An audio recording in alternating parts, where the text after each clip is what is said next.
ವೈದಿಕರಿಗೆ ಯಾಮಾರಿಸಿದ ನಾರಾಯಣ ಗುರು. ನಾರಾಯಣ ಗುರು ಅಂದರೆ ನಮ್ಮ ದಕ್ಷಿಣ ಭಾರತದಲ್ಲೇ ಒಬ್ಬ ಅತಿದೊಡ್ಡ ಸಂತ ಮಹಂತ. ನಮ್ಮ ಸಮಾಜದಲ್ಲಿದ್ದಂತಹ ಅನೇಕ ಲೋಪದೋಷಗಳನ್ನು, ಜಾತಿ ಪದ್ಧತಿಯನ್ನು, ಮೇಲು ಕೀಳು ಅನ್ನುವಂತಹ ಅಸಮಾನತೆಯನ್ನು ಒಡೆದೋಡಿಸಿ ಮಾನವ ಜಾತಿ ಎಲ್ಲ ಒಂದೇ, ಮಾನವ ಕುಲ ಎಲ್ಲ ಒಂದೇ ಎಂಬುದಾಗಿ ಸಾರಿದಂತಹ ಅತಿದೊಡ್ಡ ಸಮಾಜ ಸುಧಾರಕ. ಅವರು ಈ ಸಮಾಜದಲ್ಲಿ ಕೆಲಸ ಮಾಡ್ತಾ ಇರುವಾಗ, ಯಾರು ಸಮಾಜೋ ಧಾರ್ಮಿಕ ಅಥವಾ ಸಮಾಜೋ ಆಧ್ಯಾತ್ಮಿಕ ಕೆಲಸ ಮಾಡ್ತಾ ಇರ್ತಾರಲ್ಲ, ಅಂಥವರು ತಮಗೆ ಎದುರಾಗುವಂತಹ ಕಷ್ಟಗಳನ್ನು ಯಾವ ರೀತಿ ಬಹಳ ಸುಲಭವಾಗಿ ಜಾಣತನವಾಗಿ ಅದನ್ನು ನಿಭಾಯಿಸ್ತಾರೆ, ಅದನ್ನು ತಪ್ಪಿಸ್ಕೊಳ್ತಾರೆ ಅನ್ನೋದಕ್ಕೆ ನಾರಾಯಣ ಗುರುವರ ಒಂದು ಜೀವನದಲ್ಲಿ ನಡೆದಂತಹ ಘಟನೆ ಏನಿದೆಯಲ್ಲ, ಆ ಘಟನೆ ವೈದಿಕರಿಗೆ ಯಾಮಾರಿಸ್ದಂಗೆ ಆಗಿಬಿಡ್ತದೆ. ಅಂದರೆ ವೈದಿಕರಿಗೆ ಚಳ್ಳೆಹಣ್ಣು ತಿನ್ನಿಸ್ತಾರೆ ಅಂತಾರಲ್ಲ, ಹಾಗೆ ವೈದಿಕರಿಗೆ ಚಳ್ಳೆಹಣ್ಣು ತಿನ್ನಿಸಿದಂತಹ ಒಂದು ಪ್ರಸಂಗ ಅವರ ಜೀವನದಲ್ಲಿ ಬರ್ತದೆ. ಅದನ್ನು ಸ್ವಲ್ಪ ಮುಂದೆ ನೋಡೋಣ. ಅದಕ್ಕೂ ಅಂತ ಮುಂಚೆ ನಾರಾಯಣ ಗುರು ಅವ್ರ ಬಗ್ಗೆ, ಹೇಗೂ ನಾರಾಯಣ ಗುರು ಬಗ್ಗೆ ಮಾತಾಡ್ತಾ ಇದ್ದೀವಿ. ಅವರು ಏನು ಚಮತ್ಕಾರ ಮಾಡಿ ವೈದಿಕರನ್ನು ಯಾಮಾರಿಸಿದ್ರು ಅಂತ ತಿಳ್ಕೊಳ್ಳೋದಕ್ಕೆ ಮುಂಚೆ ಅವ್ರ ಬಗ್ಗೆ ಒಂದು ಸ್ವಲ್ಪ ತಿಳ್ಕೊಳ್ಳೋದು ಬಹಳ ಒಳ್ಳೆಯದು. ಏಕೆಂದರೆ ಯಾವುದೋ ಒಂದು ಮಹರ್ಷಿ ಏನು ಮಾಡಿದ್ರು ಅನ್ನೋದಕ್ಕಿಂತ ಅವರ ವ್ಯಕ್ತಿತ್ವ, ಅವರ ಹಿನ್ನೆಲೆ, ಇದನ್ನೆಲ್ಲ ಸ್ವಲ್ಪ ನಾವು ತಿಳ್ಕೊಂಡ್ರೆ ನಮಗೊಂದಷ್ಟು ಅವ್ರ ಬಗ್ಗೆ ಒಳ್ಳೆಯ ಅಭಿಪ್ರಾಯ ಬರ್ತದೆ, ಒಳ್ಳೆಯ ಜ್ಞಾನ ಬರ್ತದೆ ನಮಗೆ. ಅವ್ರದ್ದು ಒಂದು ಸಂಕಲ್ಪ ಇತ್ತು. ಭಾರತೀಯ ಸಮಾಜದಲ್ಲಿ ಇದ್ದಂತಹ ಅಸಮಾನತೆ, ಮೇಲು ಕೀಳು, ಜಾತಿ ವರ್ಗ, ಈ ಭೇದ ಭಾವ ಇವೆಲ್ಲವನ್ನು ಕೂಡ ಗಮನಿಸಿದಂಥವರು ಅವರೊಂದು ಸಂಕಲ್ಪವನ್ನು ತೊಟ್ಟಿದ್ದರು. ಏನು ಅಂತಂದರೆ, ಈ ಭಾರತ ದೇಶದಲ್ಲಿ ಒಂದೇ ಜಾತಿ ಇರಬೇಕು, ಒಂದೇ ಧರ್ಮ ಇರಬೇಕು, ಒಬ್ಬನೇ ದೇವನಿರಬೇಕು, ಒಂದೇ ಕುಲ ಅಂದರೆ ಒಂದೇ ಜಾತಿ ಅಂದರೆ ಮಾನವ ಜಾತಿ, ಒಂದೇ ಧರ್ಮ ಅಂತಂತಂದರೆ ಅದು ಭಾರತೀಯ ಧರ್ಮ ಯಾವುದೇ ಆಗಲಿ ಅದು ಒಂದೇ ಧರ್ಮ, ಅದು ಶಿವನ ಧರ್ಮ ಆಗಬೇಕು. ಒಬ್ಬನೇ ದೇವನಂತಂದರೆ ಆ ನಿರಾಕಾರ ಶಿವ ಒಬ್ಬನೇ ದೇವರು. ಇನ್ನು ಒಂದೇ ಕುಲ ಅಂದರೆ ಅದು ಕೂಡ ಮಾನವ ಕುಲ. ನಾವೆಲ್ಲ ಒಂದೇ ತಂದೆಯ ಮಕ್ಕಳು, ನಿರಾಕಾರ ಶಿವನ ಮಕ್ಕಳು ಅಂತ ಅಂದಾಗ ಇಡೀ ಜಗತ್ತಲ್ಲಿರ್ತಕ್ಕಂಥವ್ರು ನಾವೆಲ್ಲರೂ ಏನಾಗ್ತೀವಿ, ಅಣ್ಣ ತಮ್ಮಂದಿರಾಗ್ಬಿಡ್ತೀವಿ. ಒಂದೇ ತಂದೆ ಮಕ್ಕಳು ಅಂತ ಅಂದಾಗ ನಾವೆಲ್ಲ ಅಣ್ಣ ತಮ್ಮಂದಿರಾಗ್ಬಿಡ್ತೀವಿ. ನಮಗೆಲ್ಲ ಒಂದೇ ಭೂಮಿ, ಒಂದೇ ಆಕಾಶ, ಒಂದೇ ನೀರು, ಒಂದೇ ಗಾಳಿ, ಎಲ್ಲರಿಗೂ ಒಂದೇ ಸಮಾನವಾಗಿದೆ. ಗಾಳಿ ಆಗಲಿ, ಸೂರ್ಯ ಆಗಲಿ, ನೆಲ ಆಗಲಿ, ಅಥವಾ ನೀರು ಜಲ ಆಗಲಿ, ಒಂದು ದೇಶದವರಿಗೆ ಒಂದು ದೇಶದ ವ್ಯತ್ಯಾಸ ಇದೆಯಾ? ನಮ್ಮ ದೇಶಕ್ಕೆ ಒಬ್ಬ ಸೂರ್ಯ, ಇನ್ನೊಂದು ದೇಶಕ್ಕೆ ಒಬ್ಬ ಸೂರ್ಯ, ಇನ್ನೊಂದು ದೇಶಕ್ಕೆ ಇನ್ನೊಬ್ಬ ಚಂದ್ರ, ಆ ಥರ ಏನಿಲ್ಲ. ಒಂದೇ ಭೂಮಿ, ಒಂದೇ ಆಕಾಶ, ಒಬ್ಬನೇ ದೇವ. ಆದ್ದರಿಂದ ನಾವೆಲ್ಲ ಒಬ್ಬ ದೇವನ ಮಕ್ಕಳು. ಇದನ್ನು ಕನಸ್ಕೊಂಡಂಥವ್ರು. ಇದರ ಹಿಂದೆ 12ನೇ ಶತಮಾನದಲ್ಲಿ ಬಸವಾದಿ ಶಿವಶರಣರು ಇಂಥದ್ದೇ ಒಂದು ಕನಸನ್ನು ಕಂಡರು. ಇವರು 19ನೇ ಶತಮಾನದಲ್ಲಿ ಬರ್ತಾರೆ. 19ನೇ ಶತಮಾನದಲ್ಲಿ ಬಂದಂತಹ ನಾರಾಯಣ ಗುರು ಇಂತಹ ಒಂದು ಒಳ್ಳೆಯ ಸಂಕಲ್ಪವನ್ನು ತೊಡ್ತಾರೆ. ಒಂದೇ ಜಾತಿ ಇರಬೇಕು, ಒಂದೇ ಧರ್ಮ ಇರಬೇಕು, ಒಬ್ಬನೇ ದೇವರು ಇರಬೇಕು, ಒಂದೇ ಮನುಕುಲ ಇರಬೇಕು ಈ ಜಗತ್ತಲ್ಲಿ, ಅದರಲ್ಲೂ ವಿಶೇಷವಾಗಿ ಭಾರತೀಯ ಸಮಾಜದಲ್ಲಿ ಅಂತ ಹೇಳಿಬಿಟ್ಟು ಕನಸು ಕಾಣ್ತಾರೆ. ಇವರು ಒಂದು ಸಂತರು ಅಂತಂದರೆ ಮಹಾಯೋಗಿಗಳಂತಲೇ ಹೇಳ್ಬೋದು. ಯೋಗಿಗಳು ಯಾವಾಗಲೂ ಮೌನಿಗಳಾಗಿರ್ತಾರೆ. ಬಾಯಿ ಬಿಟ್ಟರೆ ಆ ವೇದಾಂತ, ಅವರ ಬಾಯಿನಲ್ಲಿ ಬರ್ತಕ್ಕಂಥ ಆ ವೇದಾಂತ ಆ ಜ್ಞಾನ ಸಾಗರ ಹಾಗೆ ನದಿ ಹಾಗೇ ಈಚೆ ಬರ್ತದೆ. ಇವರು ಸಮಾಜ ಸುಧಾರಕರಾಗಿ ವೇದಾಂತಿಗಳಾಗಿ ಕೇರಳದಲ್ಲಿ ಜನಿಸ್ತಾರೆ. ಕೇರಳದ ತಿರುವಂಕೂರು ಜಿಲ್ಲೆಯ ಒಂದು ಚಂಪಂಜುಟ್ಟಿ ಹಳ್ಳಿ ಅನ್ನುವಂತಹ ಹಳ್ಳಿನಲ್ಲಿ ಇವರು ಜನಿಸ್ತಾರೆ. ಇವರ ತಂದೆ ಮದನ್ ಅಸಾದ್ ಅಂತ, ಮದನ್ ಅಸಾದು, ತಾಯಿ ಕುಟ್ಟಿಯಮ್ಮ ಅಂತ, ಕುಟ್ಟಿಯಮ್ಮ. ಇವರ ಒಂದು ಪವಿತ್ರ ಗರ್ಭದಲ್ಲಿ ನಾರಾಯಣ ಗುರು ಜನಿಸ್ತಾರೆ. ಇವರ ಕುಲಕಸಬೇನು? ಇವರ ಕುಲಕಸಬು ಆಯುರ್ವೇದ. ಆಯುರ್ವೇದ ಅಂದರೆ ಗಿಡಮೂಲಿಕೆಗಳಿಂದ ಔಷಧಿಯನ್ನು ತಯಾರು ಮಾಡುವಂತಹ ನಾಟಿ ವೈದ್ಯರು ಅಂತ ಹೇಳ್ತೀವಲ್ಲ, ವೃತ್ತಿಪರ ನಾಟಿ ವೈದ್ಯರು. ಈ ನಾಟಿ ವೈದ್ಯವನ್ನು ಕೇರಳದಲ್ಲಿ ಮೂಲತಃ ಈ ಬುಡಕಟ್ಟು ಜನಾಂಗ, ಈ ಗುಡ್ಡಗಾಡಿನಲ್ಲಿ ವಾಸ ಮಾಡ್ತಾ ಇರ್ತಕ್ಕಂಥ ಈ ಬುಡಕಟ್ಟು ಜನಾಂಗ ಮೊದಲು ಅದನ್ನು ಪ್ರಾರಂಭ ಮಾಡಿ ಗಿಡಮೂಲಿಕೆಗಳನ್ನು ಸಂಗ್ರಹಣೆ ಮಾಡಿ ಬೆಟ್ಟ ಗುಡ್ಡಗಳಲ್ಲಿ ತಂದು ಕೊಡುವಂಥದ್ದು ವೃತ್ತಿ. ಅಂತಹ ಒಂದು ಆಯುರ್ವೇದ ವೈದ್ಯ ವೃತ್ತಿಯ ಕುಟುಂಬದಲ್ಲಿ ನಾರಾಯಣ ಗುರು ಜನಿಸ್ತಾರೆ. ಇವರು ಹಿಳವ ಜಾತಿಯವರು. ಹಿಳವ ಅಂತಕ್ಕಂಥ ಒಂದು ಶೋಷಿತ ಸಮಾಜ, ಅಂದರೆ ಹಿಂದುಳಿದ ವರ್ಗದಲ್ಲಿ ಬರ್ತದೆ ಹಿಳವ ಜಾತಿ ಅಂತ ಹೇಳ್ಬಿಟ್ಟು. ಆ ಹಿಳವ ಜಾತಿಯವರು ನಾರಾಯಣ ಗುರುಗಳು. ಇವರು ಅದೇ ಕೇರಳದಲ್ಲಿ ಜನಿಸಿ ಹೋದಂತಹ ಸುಮಾರು ಕ್ರಿಸ್ತಪೂರ್ವ 3-4ನೇ ಶತಮಾನದಲ್ಲಿ ಇದ್ದಂತಹ ಶಂಕರಾಚಾರ್ಯರು. ಆ ಶಂಕರಾಚಾರ್ಯರ ಅದ್ವೈತ ಸಿದ್ಧಾಂತದ ಮೇಲೆ ಬಹಳ ಅಧ್ಯಯನ ಮಾಡ್ತಾರೆ.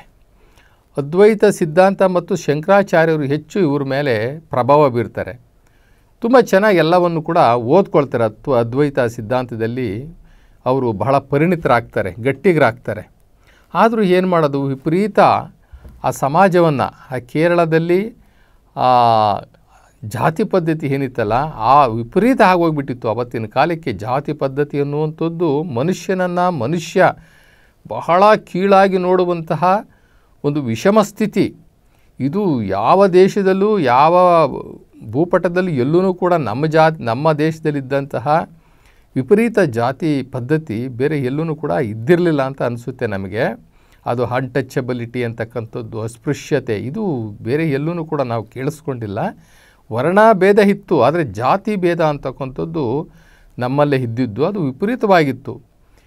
ಇವರು ಯಾರನ್ನು ಬೈದ್ರೂ ಕೂಡ, ಯಾರಿಗೆ ಬುದ್ಧಿ ಹೇಳಿದ್ರೂ ಕೂಡ ನಮಗೆ ಅಂದರೆ ಹೇಳಿದವ್ರಿಗೆ ಎದುರಾಗುವಂತಹ ಒಂದು ಪರಿಸ್ಥಿತಿ ಇತ್ತು. ಯಾರಿಗೆ ಬುದ್ಧಿ ಹೇಳೋದು? ದೊಡ್ಡ ಜಾತಿಯವ್ರಿಗೆ ಬುದ್ಧಿ ಹೇಳಿದ್ರೆ ಅವರು ಒಪ್ಪೋದೇ ಇಲ್ಲ. ಇನ್ನು ಸಣ್ಣ ಜಾತಿಯವ್ರಿಗೆ ಬುದ್ಧಿ ಹೇಳಿದ್ರೆ ಅವರು ಎಷ್ಟು ಅಂತ ಸಹಿಸ್ಕೊಳ್ತಾರೆ. ಸಣ್ಣ ಜಾತಿಯವರು ಈ ನೆಗ್ಲೆಕ್ಟೆಡ್ ಕ್ಯಾಸ್ಟ್ಸ್ ಇರ್ತದಲ್ಲ, ಈ ತುಳಿತಕ್ಕೆ ಒಳಗಾದಂತಹ ಶೋಷಿತ ಸಮಾಜ, ತುಳಿತಕ್ಕೆ ಒಳಗಾದಂತಹ ಆ ಶೋಷಿತ ಸಮಾಜಕ್ಕೂ ತಾಳ್ಕೊಳ್ಳೋದಕ್ಕೂ ಒಂದು ಇತಿಮಿತಿ ಇರ್ತದೆ. ಆದರೆ ಅವರು ತಾಳಲಾರದೆ ಏನಾದರೂ ತಲೆ ಎತ್ತಿದ್ರೆ ಅವ್ರಿಗೆ ಹಿಂಸೆ ಆಗುತ್ತೆ. ಅವ್ರು ತಲೆ ತೆಗೆಯುವ ಲೆವೆಲ್ಗೂ ಸಹ ಅದು ಹೋಗ್ಬಿಡ್ತದೆ. ಆವಾಗ ಇವ್ರು ಅಂತಾರೆ ನೋಡಿ, ಹಲ್ಲೂ ನಮ್ಮದೇ, ನಾಲಿಗೆನೂ ನಮ್ಮದೇ. ಈಗ ಹಪ್ಪಿ ತಪ್ಪಿ ನಾಲಿಗೆ ಹೆಚ್ಚು ಕಡಿಮೆ ಮಾತಾಡಿದ್ರೆ ಹಲ್ಲು ಕಚ್ಚಿಬಿಡ್ತದೆ. ಹಲ್ಲು ಕಚ್ಚಿತು ಅಂತ ಹೇಳ್ಬಿಟ್ಟು ಹಲ್ಲನ್ನೆಲ್ಲ ಕಿತ್ತಾಕ್ಲಿಕ್ಕೆ ಸಾಧ್ಯನಾ? ಸಾಧ್ಯ ಇಲ್ಲ. ಅವೆರಡು ಜೊತೆಲೇ ಇರಬೇಕು, ಅವೆಲ್ಲ ಹೊಂದಾಣಿಕೆ ಮಾಡ್ಕೊಂಡೇ ಹೋಗಬೇಕು. ಒಂದು ಸಲ ಹಲ್ಲಿಗೂ ನಾಲಿಗೆಗೂ ಜಗಳ ಬರ್ತದೆ. ಹಲ್ಲು ಹೇಳ್ತದೆ, ಹೆಚ್ಚು ಮಾತಾಡಬೇಡ, ನೀನು ಮಾತಾಡಿದ್ರೆ ಕಚ್ಚಿಬಿಡ್ತೀನಿ, ನಿನ್ನ ಪೀಸ್ ಮಾಡಿಬಿಡ್ತೀನಿ ಅಂತ ಹಲ್ಲು ಹೇಳ್ತದೆ. ಅದಕ್ಕೆ ನಾಲಿಗೆ ಹೇಳ್ತದೆ, ನಾನೇನಾದ್ರೂ ಸ್ವಲ್ಪ ಎಡವಟ್ಟಾಗಿ ಮಾತಾಡಿದ್ರೆ ನೀನು ಎಲ್ಲ ಉದುರಿಸ್ಬಿಡ್ತಾರೆ ಜನ ಅಂತೇಳಿ ಇಬ್ಬರು ಜಗಳ ಆಡ್ತಾ ಇರ್ತಾರೆ. ನೋಡ್ಬಿಡೋಣ ಅಂತ ಹೇಳಿಬಿಟ್ಟು ಒಂದು ಸಲ ಏನು ಮಾಡುತ್ತೆ, ಹಲ್ಲು ನಾಲಿಗೆನೇ ಕಚ್ಚಿಬಿಡ್ತದೆ. ನಾಲಿಗೆ ಏನು ಮಾಡ್ತದೆ ನೋಡಿ, ಈಗ ನಾನೇನು ಮಾಡ್ತೀನಿ ಅಂತೇಳ್ಬಿಟ್ಟು ಯಾರೋ ಒಬ್ಬ ಅಲ್ಲಿ ಹೋಗ್ತಾ ಇರ್ತಾನೆ, ಅವನ್ನ ಕರೆದುಬಿಟ್ಟು ಅಸಹ್ಯವಾಗಿ ಆತನ್ನು ಬೈಯುವಂಥ ಕೆಲಸವನ್ನು ನಾಲಿಗೆ ಮಾಡುತ್ತೆ. ಅವನಿಗೆ ಕೋಪ ಬಂದು ಏನು ಮಾಡ್ತಾನೆ, 4 ಬಿಡ್ತಾನೆ, ಹಲ್ಲು 4-5 ಬಿದ್ದೋಗುತ್ತೆ ಕೆಳಗಡೆ. ಆವಾಗ ಹೇಳ್ತು, ನೋಡ್ದಾ, ನನ್ನಿಂದ ನೀನು, ನಿನ್ನಿಂದ ನಾನು, ನಾವಿಬ್ಬರು ಜೊತೆಯಾಗಿರಬೇಕು, ಚೆನ್ನಾಗಿರಬೇಕೇ ಹೊರತು ಒಬ್ರಿಗೊಬ್ಬರು ನಾವು ಜಗಳ ಮಾಡ್ಕೊಳ್ಬಾರ್ದು. ನನ್ನಿಂದಲೂ ನಿನಗೆ ಕೆಲಸ ಆಗಬೇಕು, ನಿನ್ನಿಂದಲೂ ನನಗೆ ಕೆಲಸ ಆಗಬೇಕು. ನೀನು ಹಗಿಯುವಾಗ ನಾನೇನು ಸುಮ್ಮನಿರ್ತೀನ, ನಾನು ಎಲ್ಲ ತಳ್ಳಿ ತಳ್ಳಿ ತಳ್ಳಿ ತಳ್ಳಿ ನಿನಗೆ ಕೊಡ್ತೀನಲ್ಲ ಅಂತ ಹೇಳ್ತಾ ಇದೆ ನಾಲಿಗೆ. ಆವಾಗ ಅದು ಹೇಳುತ್ತೆ, ಹೌದು ನೀನು ತಳ್ಳಿ ತಳ್ಳಿ ಕೊಡುವಾಗ ನಾನು ನಿನ್ನನ್ನು ಕಚ್ಚಬಾರ್ದು ಕಚ್ಚಬಾರ್ದು ಕಚ್ಚಬಾರ್ದು ಅಂತಂದ್ಬಿಟ್ಟು ನಾನು ನೋಡ್ಕೊಳ್ತೀನಲ್ವಾ ಅಂತ. ಆವಾಗ ಇವೆರಡು ಫ್ರೆಂಡ್ಶಿಪ್ ಆಗ್ತಾವಂತೆ.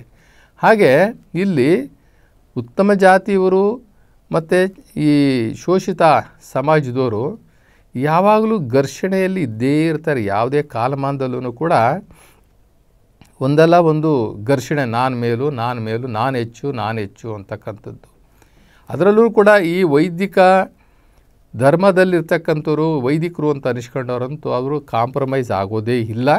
ಸೊ ಅದು ಬೇರೆ. ಇನ್ನು ಉಳಿದಂಥವ್ರು ಕ್ಷತ್ರಿಯರು, ವೈಶ್ಯರು, ಶೂದ್ರರು ಇವರೆಲ್ಲ ಇದ್ದರೆ ಅವರಲ್ಲೂ ಕೂಡ ಜಾತಿ ಭೇದ ಇದ್ದೇ ಇರ್ತದೆ. ಇವರು ನಾರಾಯಣ ಗುರುಗಳು ಯಾರಿಗೂ ಕೂಡ ಹೇಳೋಕ್ಕಾಗ್ದಲೇ ಏನು ಮಾಡಿದ್ರು ಅಂತಂದರೆ, ಯಾಕೆ ಈ ಥರ ವ್ಯತ್ಯಾಸಗಳಿದ್ದಾವೆ, ಇದರಲ್ಲಿ ಏನಾರು ವೇದದಲ್ಲಿ ಇವರು ವೇದಗಳನ್ನು ಜಾಸ್ತಿ ಓದ್ತಾರಲ್ಲ ಈ ವೈದಿಕರು, ವೇದದಲ್ಲಿ ಏನಾದರೂ ವ್ಯತ್ಯಾಸ ಇದೆಯಾ, ಉಪನಿಷತ್ತದಲ್ಲಿ ಏನಾದರೂ ವ್ಯತ್ಯಾಸ ಇದೆಯಾ, ತರ್ಕದಲ್ಲಿ ಏನಾದರೂ ವ್ಯತ್ಯಾಸ ಇದೆಯಾ, ವ್ಯಾಕರಣದಲ್ಲಿ ಏನಾದರೂ ವ್ಯತ್ಯಾಸ ಇದೆಯಾ ಅಂತ ತಿಳ್ಕೊಂಡು ಅವರು ಎಲ್ಲವನ್ನು ಕೂಡ ಅಧ್ಯಯನ ಮಾಡ್ತಾರೆ.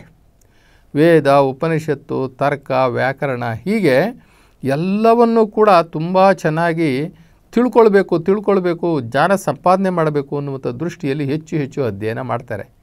ಅವರಿಗೆ ಚಟ್ಟಾಜಿ ಸ್ವಾಮಿ ಅಂತಕ್ಕಂಥವ್ರು ಒಬ್ಬರು ಪರಿಚಯ ಆಗಿ ಅವರಿಂದ ಎಲ್ಲವನ್ನು ಕೂಡ ಸಂಸ್ಕೃತವನ್ನು ಸಹ ಅಭ್ಯಾಸ ಮಾಡಿ ಇಷ್ಟೆಲ್ಲ ಅವರು ಈ ವೇದಗಳ ಉಪನಿಷತ್ತುಗಳನ್ನು ಇವೆಲ್ಲವನ್ನು ಕೂಡ ಓದ್ಕೊಳ್ತಾರೆ.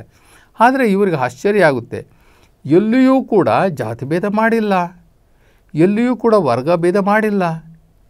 ಇವರು ಯಾಕೆ ಸಮಾಜವನ್ನು ಒಡೆದು ಆಳುವಂತಹ ನೀಚ ಕೆಲಸವನ್ನು ಮಾಡ್ತಾ ಇದ್ದಾರೆ, ಎಲ್ಲರೂ ಸಮಾನರು ಅನ್ನುವಂಥದ್ದು ಯಾಕೆ ಇವರಿಗೆ ಬರ್ತಾ ಇಲ್ಲ? ಬಾವಿ ನೀರು ಮುಟ್ಟಿಸೋದಿಲ್ಲ, ಕೆರೆ ನೀರು ಮುಟ್ಟಿಸೋದಿಲ್ಲ, ಕುಂಟೆ ನೀರು ಮುಟ್ಟಿಸೋದಿಲ್ಲ. ಈ ಅಸ್ಪೃಶ್ಯ ಸಮಾಜದವ್ರನ್ನೆಲ್ಲ ಊರಿಂದ ಆಚೆ ಹಿಡ್ತಾರೆ, ಪ್ರಾಣಿಗಳಂತೆ ನೋಡ್ತಾರೆ. ಆ ವಲಸು ತಿನ್ನುವಂತಹ ಪ್ರಾಣಿಗಳನ್ನಾದರೂ ಮನೇಲಿ ಒಳಗಡೆ ಬಿಟ್ಕೊಳ್ತಾರೆ. ಆದರೆ ಈ ಮನುಷ್ಯರನ್ನು ಆ ನಾಯಿ ಬೆಕ್ಕುಗಳಿಗಂತ ಕಡೆಯಾಗಿ ನೋಡ್ತಾರಲ್ಲ ಅನ್ನುವಂಥದ್ದು ಮತ್ತಷ್ಟು ಇವರಿಗೆ ಬಿಡಿಸಲಾರದಂತಹ ಒಂದು ಒಗಟಾಗುತ್ತೆ.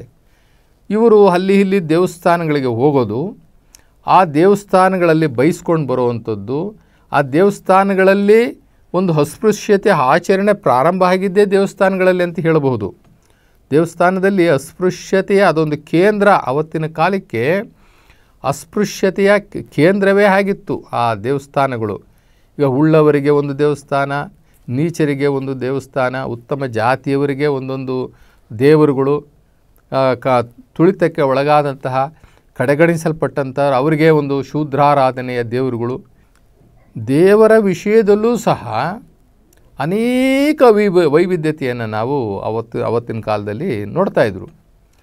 ಈ ನಾರಾಯಣ ಗುರುವರಿಗೆ ಏನು ಮಾಡ್ತಾರೆ, ಈ ಅಸ್ಪೃಶ್ಯತೆಯ ಕೇಂದ್ರಗಳಾಗಿರ್ತಕ್ಕಂಥ ದೇವಸ್ಥಾನಗಳಿಗೆ ಹೋಗಿ ಅಲ್ಲಿ ಆ ಶಿಲಾಮೂರ್ತಿಗಳಿಗೆ ತಲೆಬಾಗಿ ವೈದಿಕರು ತಾವು ಕಲ್ಪಿಸಿಕೊಂಡು ಮನುಷ್ಯನ ರೂಪವನ್ನು ಕೊಟ್ಟು ಆರಾಧನೆ ಮಾಡುವಂತಹ ಆ ದೈವಗಳನ್ನು ಅಥವಾ ಆ ದೇವತೆಗಳನ್ನು ತಪ್ಪಿಸ್ಬೇಕು ಅಂತ ಹೇಳಿಬಿಟ್ಟು ಏನು ಮಾಡ್ತಾರೆ ಅಂತಂದರೆ, ಇವರು ನದಿ ಒಳಗಡೆ ಎಲ್ಲೋ ಒಂದು ಕಡೆ ಬಿದ್ದಂತಹ ಒಂದು ಲಿಂಗದ ರೂಪದಲ್ಲಿರ್ತಕ್ಕಂಥ ಒಂದು ಶಿಲೆಯನ್ನು ತೊಗೊಂಬರ್ತಾರೆ. ಆ ಶಿಲೆಯನ್ನು ತೊಗೊಂಡು ಬಂದು ಇವರು ಒಂದು ಕಡೆ ಸ್ಥಾಪನೆ ಮಾಡ್ತಾರೆ. ಸ್ಥಾಪನೆ ಮಾಡಿಬಿಟ್ಟು, ನೋಡ್ರಪ್ಪ ನೀವು ಆ ದೇವಸ್ಥಾನಗಳಿಗೆ ಅಲ್ಲಿ ಇಲ್ಲಿ ಹೋಗುವಂಥ ಅಭ್ಯಾಸ ಇದ್ದರೆ ಅಲ್ಲಿ ಹೋಗಿ ಚೀತು ಅನ್ನಿಸ್ಕೊಂಡು ಆಚೆ ನಿಲ್ಲಿಸ್ಕೊಂಡು ಪೂಜೆ ಪ್ರಸಾದ ಅಂತ ಅನ್ನಿಸ್ಕೊಂಡು ತೀರ್ಥ ಅಂತ ಅನ್ನಿಸ್ಕೊಂಡು ಹೋಗಬೇಡಿ, ನೀವೇ ಇಲ್ಲಿ ಪೂಜೆ ಮಾಡ್ಕೊಳ್ಳಿ. ಇಲ್ಲಿ ಯಾವ ಪೂಜಾರಿನೂ ಇರೋದಿಲ್ಲ, ನೀವೇ ಪೂಜಾರಿಗಳು, ನಿಮಗೆ ಲಿಂಗಕ್ಕೆ ಮತ್ತು ನಿಮಗೆ ನೇರವಾದ ಸಂಪರ್ಕ, ಅದರಿಂದ ನೀವೇ ಇಲ್ಲಿ ಪೂಜೆ ಮಾಡ್ಕೊಳ್ಳಿ ಅಂತ ಹೇಳ್ಬಿಟ್ಟು ಇವರು ಒಂದು ಬೈಲಿನಲ್ಲಿ ಒಂದು ಲಿಂಗವನ್ನು ಇಟ್ಟುಬಿಡ್ತಾರೆ ತಂದು. ಆ ಲಿಂಗವನ್ನು ಇಟ್ಟಾಗ ಏನಾಗುತ್ತೆ ಅಂತಂದರೆ ದೊಡ್ಡ ಗಲಾಟೆನೇ ಆಗೋಗ್ಬಿಡ್ತದೆ. ಶೂದ್ರ ಸಮಾಜದ ಶೂದ್ರಾತಿ ಶೂದ್ರ ಜಾತಿಯಲ್ಲಿ ಹುಟ್ಟಿರ್ತಕ್ಕಂಥ ನಾರಾಯಣ ಗುರು ಅವನು ನಮ್ಮ ಶಾಸ್ತ್ರ ವೇದ ಪುರಾಣಗಳನ್ನು, ನಮ್ಮ ಶಾಸ್ತ್ರಿಗಳನ್ನು, ನಮ್ಮ ಅರ್ಚಕರನ್ನು ಕಡೆಗಣಿಸಿ ಅವನು ಲಿಂಗವನ್ನು ಸ್ಥಾಪನೆ ಮಾಡಿದ್ದಾನೆ. ಲಿಂಗವನ್ನು ಸ್ಥಾಪನೆ ಮಾಡಿರೋದು ಮಹಾ ತಪ್ಪು. ಧಾರ್ಮಿಕ ಆಚರಣೆಗಳು ಏನಿದ್ರೂ ಕೂಡ ನಮಗೆ ಸೇರ್ತಕ್ಕಂಥದ್ದು. ನಾವು ದೇವರ ಸಮಾನವಾಗಿರ್ತಕ್ಕಂಥವ್ರು ನಾವು ಅಂಥೇಳಿ ವೈದಿಕರು ಗಲಾಟೆ ಮಾಡ್ತಾರೆ. ಅವತ್ತಿನ ಕಾಲಕ್ಕೆ ದೇವರು, ಧರ್ಮ, ಸಂಸ್ಕೃತಿಗಳು ಇವೆಲ್ಲವೂ ಕೂಡ ಅವರ ಸ್ವತ್ತಾಗಿತ್ತು. ಇನ್ನು ವೇದಗಳು ಅವರ ಸ್ವತ್ತಾಗಿತ್ತು. ಅವರ ಪರ್ಮಿಷನ್ ಇಲ್ಲದೆ ಯಾರೂ ಕೂಡ ಸಂಸ್ಕೃತ ಅಭ್ಯಾಸನೂ ಕೂಡ ಮಾಡಲಿಕ್ಕಾಗ್ತಿರ್ಲಿಲ್ಲ. ಸಂಸ್ಕೃತ ಇರೋದು ದೈವವಾಣಿ, ಅದನ್ನು ಬ್ರಾಹ್ಮಣರಿಗೆ ಮಾತ್ರ ಮೀಸಲು ಅನ್ನುವಂಥದ್ದು. ಅದು ಬ್ರಾಹ್ಮಣರಿಗೂ ಅಲ್ಲ, ಬ್ರಾಹ್ಮಣರು ನಮ್ಮಂಗೆ ಸಾಮಾನ್ಯ.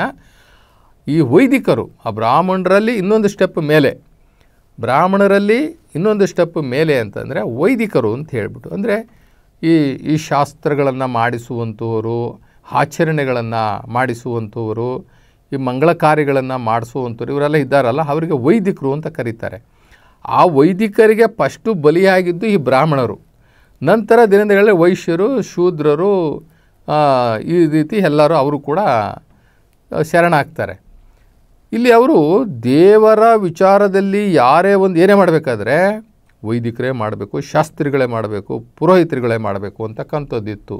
ಅಂಥದ್ರಲ್ಲಿ ನಾರಾಯಣ ಗುರುಗಳು ನದಿಯಲ್ಲಿ ಸಿಕ್ಕಿದಂತಹ ಲಿಂಗದ ರೂಪದ ಒಂದು ಶಿಲೆಯನ್ನು ತಂದು ಸ್ಥಾಪನೆ ಮಾಡಿದ್ದು ಅಲ್ಲಿ ಎಲ್ಲ ಗೊತ್ತಾಗಿ ಇಡೀ ಕೇರಳದಲ್ಲಿರ್ತಕ್ಕಂಥ ಎಲ್ಲ ಶಾಸ್ತ್ರಿಗಳು ಕೂಡ ಒಂದಾಗಿ ಇವರನ್ನು ಅದನ್ನು ವಿರೋಧ ಮಾಡ್ತಾರೆ. ಆವಾಗ ಈ ಒಂದು ಸಂದರ್ಭವನ್ನು ಹೇಗೆ ನಿಭಾಯಿಸೋದು ಅನ್ನುವಂಥದ್ದು ನಾರಾಯಣ ಗುರುಗಳಿಗೆ ಬಹಳ ಯೋಚನೆ ಆಗುತ್ತೆ. ನೋಡಿ, ಯಾವತ್ತೂ ಕೂಡ ಜ್ಞಾನಿಗಳು ಸಂಘರ್ಷಕ್ಕೆ ಅವಕಾಶ ಕೊಡೋದಿಲ್ಲ. ಅವರು ಜ್ಞಾನದ ರೂಪದಲ್ಲೇ ಅವರಿಗೆ ಉತ್ತರ ಕೊಡ್ತಾರೆ. ಜ್ಞಾನಿ ಆದವರು ಜ್ಞಾನಿಯ ರೂಪದಲ್ಲೇ ಅವರಿಗೆ ಉತ್ತರ ಕೊಡ್ತಾರೆ. ಆವಾಗ ಬಂದಂತಹ ವಿಪತ್ತು, ಇನ್ನು ಇವತ್ತು ಆವಾಗ ವೈದಿಕರು ಹೇಳಿದ್ರೆ ಇಡೀ ಊರೇ ಬರ್ತಾಯಿತ್ತು ಅವ್ರ ಪರವಾಗಿ. ಎಲ್ಲರೂ ನಾರಾಯಣ ಗುರುಗಳ ವಿರುದ್ಧವಾಗಿ ಬರ್ತಾರೆ. ಆವಾಗ ನಾರಾಯಣ ಗುರು ಹೇಳ್ತಾರೆ, ಏನಪ್ಪ ನಿಮ್ಮ ಸಮಸ್ಯೆ ಅಂತಾರೆ. ನೀನು ಇಲ್ಲಿ ಲಿಂಗವನ್ನು ಸ್ಥಾಪನೆ ಮಾಡಿದ್ಯಾ, ಈ ಶಿವನ ಮೂರ್ತಿಯನ್ನು ಸ್ಥಾಪನೆ ಮಾಡಿದ್ಯಾ. ಈ ಶಿವನ ಮೂರ್ತಿಯನ್ನು ಸ್ಥಾಪನೆ ನೀನು ಮಾಡಬಾರ್ದು, ನೀನು ಕೀಳು ಜಾತಿಯವನು. ಇದು ಏನಿದ್ರೂ ಬ್ರಾಹ್ಮಣೋತ್ತಮರು ಮಾಡಬೇಕಾದ ಕೆಲಸವನ್ನು ನೀನು ಮಾಡಿದ್ಯಾ. ಇದು ನಮ್ಮ ಬ್ರಾಹ್ಮಣ ಪರಂಪರೆಗೆ, ನಮ್ಮ ವೈದಿಕ ಪರಂಪರೆಗೆ ಇದು ವಿರೋಧ ಎಂಬುದಾಗಿ ಕೇಳ್ತಾರೆ. ಆವಾಗ ಅವರು ಹೇಳ್ತಾರೆ, ನೋಡಿಪ್ಪ, ನಿಮ್ಮ ಶಿವನನ್ನು ನಾನು ಇಲ್ಲಿ ಸ್ಥಾಪನೆ ಮಾಡಿಲ್ಲ. ನಿಮ್ಮ ಶಿವನನ್ನು ಇಲ್ಲಿ ನಾನು ಸ್ಥಾಪನೆ ಮಾಡಿಲ್ಲ. ಇದು ಶೂದ್ರರ ಶಿವ, ಇದು ಶೂದ್ರರ ಶಿವ, ಇದು ನಿರಾಕಾರ.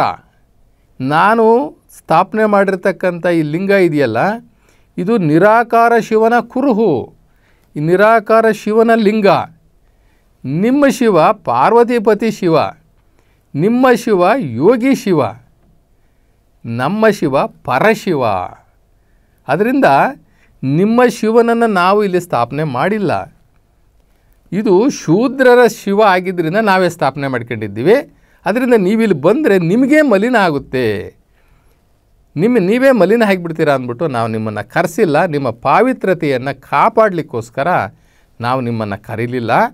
ಇದು ಏನಿದ್ರೂ ಇದು ಶೂದ್ರರ ಶಿವ, ಶೂದ್ರರ ಶಿವ. ದಯವಿಟ್ಟು ನೀವು ಹತ್ರಕ್ಕೂ ಬರಬೇಡ್ರಿ, ನಿಮಗೆ ಅಮಂಗಳ ಆಗಿಬಿಡ್ತದೆ, ನಿಮಗೆ ಮೈಲಿಗೆ ಆಗಿಬಿಡ್ತದೆ ಅಂತ ಹೇಳಿಬಿಟ್ಟು ಬಹಳ ಉಪಾಯವಾಗಿ ಅವರನ್ನು ಅವತ್ತು ಆಗಬೇಕಾಗಿರ್ತಕ್ಕಂಥ ಅನಾಹುತ ಅಥವಾ ಗಲಾಟೆಗಳನ್ನು ಬಹಳ ಗಂಭೀರವಾಗಿ ಜ್ಞಾನದ ಮುಖಾಂತರ ಅದನ್ನು ಭೇದಿಸ್ತಾರೆ. ಇದು ಎಲ್ರಿಗೂ ಸಾಧ್ಯ ಆಗೋದಿಲ್ಲ. ನೋಡಿ, ಲಿಂಗ ಅಂತಂದರೆ ಅದು ನಿರಾಕಾರ ಶಿವ. ನಾವು ಲಿಂಗ ಅಂತಲೇ ನಾವು ತಿಳ್ಕೊಳ್ಬೇಕು, ನಿರಾಕಾರ ಶಿವ. ಆ ನಿರಾಕಾರ ಶಿವನ ಒಂದು ಸಾಕಾರ ಕುರುಹು ಅಂತಂದರೆ ಲಿಂಗ. ಆದರೆ ಆ ವೈದಿಕರು ತಿಳ್ಕೊಂಡಿದ್ದೇನು?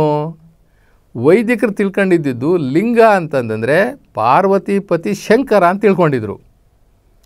ಪಾರ್ವತಿಪತಿ ಶಂಕರನ ಮುಖವಾಡ ಹಾಕಿ ಆ ಲಿಂಗಕ್ಕೆ, ಲಿಂಗ ಅಂದರೆ ಪಾರ್ವತಿಪತಿ ಶಂಕರ ಅಂತ ಅವ್ರಿಗೇನು ಜನಕ್ಕೆ ತೋರಿಸ್ತಾ ಇದ್ರಲ್ಲ, ಅದನ್ನು ಅವರಿಗೆ ವಾಪಸ್ ಮಾಡಿ ಇವರು ನಿರಾಕಾರ ಶಿವ, ಅವನಿಗೆ ಆಕಾರ ಇಲ್ಲ, ಅವನು ಜ್ಯೋತಿ ಸ್ವರೂಪ, ಆದ್ದರಿಂದ ಇದು ಶೂದ್ರರ ಶಿವ. ಎಷ್ಟು ಚೆನ್ನಾಗಿ ಆ ಸಂದರ್ಭವನ್ನು ಅವರು ಮ್ಯಾನೇಜ್ ಮಾಡಿದ್ದಾರೆ. ಇಲ್ಲ ಅಂದಿದ್ರೆ ಏನಾಗ್ತಾಯಿತ್ತು ಅಂದರೆ ದೊಡ್ಡ ಹೊಡೆದಾಟ ಆಗ್ಬಿಡ್ತಾಯಿತ್ತು. ಇವತ್ತು ನಾವು ನೋಡ್ತೀವಿ ಕೋಮುಗಲಭೆಗಳನ್ನು, ಜಾತೀಯ ಮತೀಯ ಈ ಏನು ಮೂಲಭೂತವಾದಿಗಳು ಅಂತ ಹೇಳ್ತೀವಲ್ಲ, ಈ ಮೂಲಭೂತವಾದ ನಾನು ತಿಳ್ಕೊಂಡಿರೋದು ಸರಿ, ನಾನು ತಿಳ್ಕೊಂಡಿದ್ದಂಗೆ ಈ ಸಮಾಜ ನಡಿಬೇಕು, ನನ್ನ ಪುರಾತನರು ಏನು ಹೇಳಿದ್ದಾರೆ, ನನ್ನ ಶಾಸ್ತ್ರ ಏನು ಹೇಳ್ತಾ ಇದೆ, ನನ್ನ ಶಾಸ್ತ್ರವೇ ಸರಿ, ನನ್ನ ಕಟ್ಟುಪಾಡುಗಳೇ ಸರಿ, ಅದನ್ನು ಯಾರಾದ್ರೂ ಕೂಡ ಅದನ್ನು ಮೀರಿದರೆ ನಾವು ಸುಮ್ಮನಿರೋದಿಲ್ಲ ಅಂತ ಹೇಳ್ತಾರಲ್ಲ, ಆ ವಾದ ಇದೆಯಲ್ಲ, ಆ ವಿತಂಡವಾದ ಇದೆಯಲ್ಲ, ಅದಕ್ಕೆ ಮೂಲಭೂತವಾದ ಅಂತಾರೆ. ಸಮಾಜ ಪರಿವರ್ತನೆ ಆಗ್ತಾ ಹೋಗ್ತಾ ಇರ್ತದೆ, ಅವರು ಪರಿವರ್ತನೆ ಆಗೋದಿಲ್ಲ. ಇವಾಗ ನಾವು ಹೇಳ್ತೀವಿ, ಒಂದು ಕಾಲದಲ್ಲಿ ಇತ್ತು ಏನಂತ ಅಂದರೆ, ಸಗಣಿಯನ್ನು ತಂದು ಸಗಣಿಗೆ ಒಂದಿಷ್ಟು ಗರಿಕೆಯನ್ನು ಇಟ್ಟು ಸಗಣಿ ಮುದ್ದೆ ಮಾಡಿಬಿಡೋದು, ಸಗಣಿ ಮುದ್ದೆಗೆ ಒಂದೆರಡು ಗರಿಕೆಯನ್ನು ಸಿಕ್ಕಿಸ್ಬಿಟ್ಟು ಅರ್ಶಿನ ಕುಂಕುಮ ಇಟ್ಬಿಟ್ರೆ ಅದೇನಾಯಿತು, ಅದು ವಿನಾಯಕ ಆಯಿತು. ಇದನ್ನು ಇವತ್ತಿನ ಹುಡುಗರಿಗೆ ಹೇಳಕ್ಕೆ ಹೋದರೆ ಅದನ್ನು ನಂಬ್ತಾರಾ? ನಂಬೋದಿಲ್ಲ.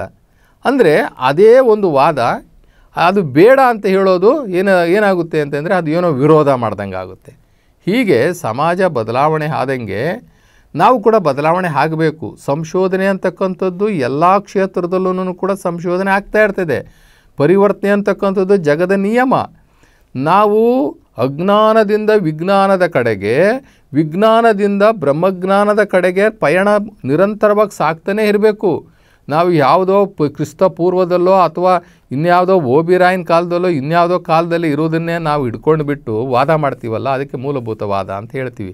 ಹಾಗೆ ಈ ಮೂಲಭೂತವಾದಿಗಳಾಗಿದ್ದಂತಹ ಈ ಅರ್ಚಕರು ಏನು ಇವರ ಮೇಲೆ ಬಂದು ಒಂದು ಗಲಾಟೆ ಮಾಡಬೇಕು ಅಂತ ಬಂದ್ರಲ್ಲ, ಎಷ್ಟು ಸುಲಭನಾಗಿ, ಎಷ್ಟು ಬಹಳ ಉಪಾಯದಿಂದ ಅಂತಹ ಒಂದು ಪರಿಸ್ಥಿತಿಯನ್ನು ಹೆಂಗೆ ಪಾರು ಮಾಡಿದ್ರು ನೋಡ್ರಿ.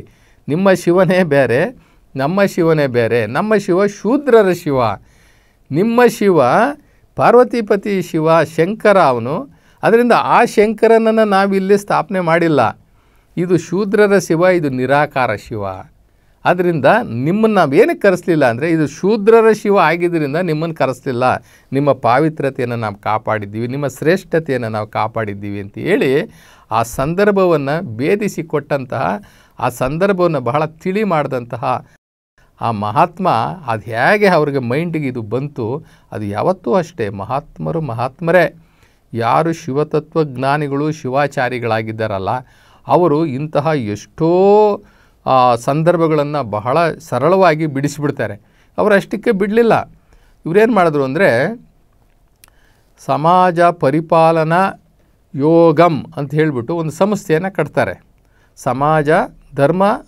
ಸಮಾಜ ಪರಿವರ್ತನಾ ಸಂಗಮ್ ಅಂತ ಹೇಳಿಬಿಟ್ಟು ಒಂದು ಸಮಾಜವನ್ನು ಹುಟ್ಟಾಕ್ತಾರೆ. ಅಲ್ಲಿ ಈ ನಿರಾಕಾರ ಶಿವತತ್ವದ ಬಗ್ಗೆ ಅವರಿಗೆ ಹೇಳ್ಕೋತಾ ಹೋಗ್ತಾರೆ. ಪರಮಾತ್ಮ ನಿರಾಕಾರ, ಒಬ್ಬನೇ ಶಿವ, ಒಬ್ಬನೇ ತಂದೆ, ನಾವೆಲ್ಲ ಒಂದೇ ತಂದೆಯ ಮಕ್ಕಳು, ನಮಗೆಲ್ಲ ಒಂದೇ ನೆಲ ಜಲ, ನಮಗೆ ಈ ಭಾರತೀಯ ಸಮಾಜದಲ್ಲಿ ಒಂದೇ ಜಾತಿ ಇರಬೇಕು, ಅದು ಮಾನವ ಜಾತಿಯಾಗಿರಬೇಕು, ಒಂದೇ ದೇವರಾಗಬೇಕು, ಅದು ಶಿವ ಆಗಬೇಕು.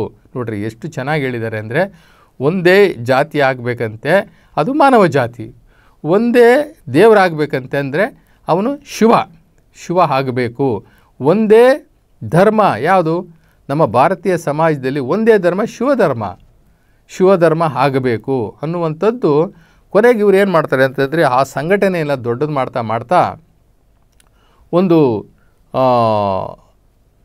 ಶಿವಗಿರಿ ಅನ್ನುವಂಥದ್ದನ್ನು ಒಂದು ಸ್ಥಾಪನೆ ಮಾಡ್ತಾರೆ. ಅಲ್ಲೊಂದು ಹತ್ತಿರದಲ್ಲಿ ಒಂದು ಶಿವಗಿರಿ, ಅಲ್ಲಿ ಬರೀ ಯೋಗ ಮಾಡೋದಷ್ಟೇ. ಯೋಗ ಮಾಡಿಸಿ ಜನಗಳಿಗೆ ಜ್ಞಾನೋದಯ ಮಾಡಿಸ್ತಾರೆ. ಅವರು ಒಂದು ಆಧ್ಯಾತ್ಮಿಕ ಸಂಸ್ಕಾರ ಕೊಡುವಂತಹ ಕಾರ್ಯವನ್ನು ಆರಂಭಿಸ್ತಾರೆ. ಎಲ್ಲ ಕೆಳಸ್ಥ ಸಮುದಾಯದವರಿಗೆ ಮೊದಲು ಸಂಸ್ಕಾರ ಕೊಡ್ತಾರೆ. ಮೊದಲು ಪ್ರತಿಯೊಬ್ಬ ಮನುಷ್ಯನಿಗೂ ಬೇಕಾಗಿರ್ತಕ್ಕಂಥದ್ದು ಸಂಸ್ಕಾರ. ಅದು ಎಂಥ ಸಂಸ್ಕಾರ? ಆಧ್ಯಾತ್ಮಿಕ ಸಂಸ್ಕಾರ ಬೇಕು. ಆಧ್ಯಾತ್ಮ ಸಂಸ್ಕಾರದ ಜೊತೆಗೆ ನಾವು ಹೆಂಗೆ ಸಮಾಜದಲ್ಲಿರಬೇಕು. ಸಮಾಜ ಶುದ್ಧಿ ಅಂದರೆ ಸುಮ್ಮನೆ ಅಲ್ಲ. ನಾವು ಮೊದಲು ನಮ್ಮ ಬಸವಣ್ಣವ್ರು ಹೇಳ್ದಂಗೆ ಅಂತರಂಗ ಶುದ್ಧಿ, ನಂತರ ಬಹಿರಂಗ ಶುದ್ಧಿ.